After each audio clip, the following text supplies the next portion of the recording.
नमस्कार विद्यार्थी मित्रांनो, चला तर आज आपण 4 फेब्रुवारी 2026 रोजी MPSC आयोगाचं आलेलं जे प्रसिद्धीपत्रक आहे त्या संदर्भातला अपडेटेड व्हिडिओ मी तुमच्यासाठी घेऊन आलेले. विषय आहे दिवाणी न्यायाधीश कनिष्ठ स्तर व न्यायदंडाधिकारी प्रथम वर्ग मुख्य परीक्षा 2022च्या पूर्व परीक्षा जाहिरात क्रमांक 26/2023 दिनांक 19 मे 2023 मुख्य परीक्षा जाहिरात क्रमांक 40/2024 21 जून 2024 आयोगाच्या समक्रमांकाचे दिनांक 22 ऑगस्ट 2025 रोजीचे प्रसिद्धीपत्रक अन्वये महाराष्ट्र लोकसेवा आयोगामार्फत आयोजित दिवाणी न्यायाधीश कनिष्ठ स्तर व न्यायदंडाधिकारी प्रथम वर्ग मुख्य परीक्षा 2022चा अंतिम निकाल या पदभरतीच्या अनुषंगाने दाखल झालेल्या विविध न्यायालयीन प्रकरणी होणाऱ्या अंतिम आदेशाच्या अधीन राहून दिनांक 22 ऑगस्ट 2025 रोजी आयोगाच्या संकेतस्थळावर प्रसिद्ध करण्यात आला आहे. सदर निकालानुसार 114 पदांपैकी 103 पदावर उमेदवाराची गुणवत्तेनुसार शासनास शिफारस करण्यात आलेली आहे. 11 पदावरील शिफारस स्थगित करण्यात आली आहे.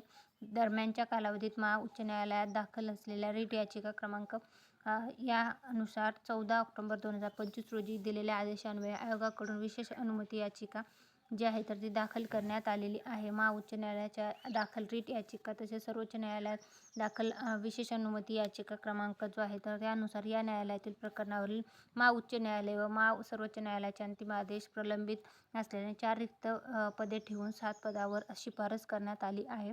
उपरोक्त न्यायालयीन प्रकरणी उच्च न्यायालयाचे अंतिम आदेश झाल्यानंतर उर्वरित 4 पदावर शिफारस करण्यात येतील. नव्याने 7 पदावर शिफारसी करण्यात येत असल्याने यापूर्वी प्रसिद्ध करण्यात आलेल्या प्रतीक्षा यादीतही बदल होत आहे. त्यानुसार सुधारित प्रतीक्षा यादीही प्रसिद्ध करण्यात येत आहे. तर याच्या संदर्भातलं आलेलं हे महत्त्वाचं अपडेट आहे. 4 फेब्रुवारी 2026 रोजी MPSC आयोगाने हे प्रसिद्धीपत्रक जे आहे तर ते जारी केलेलं आहे. Thanks for the watching.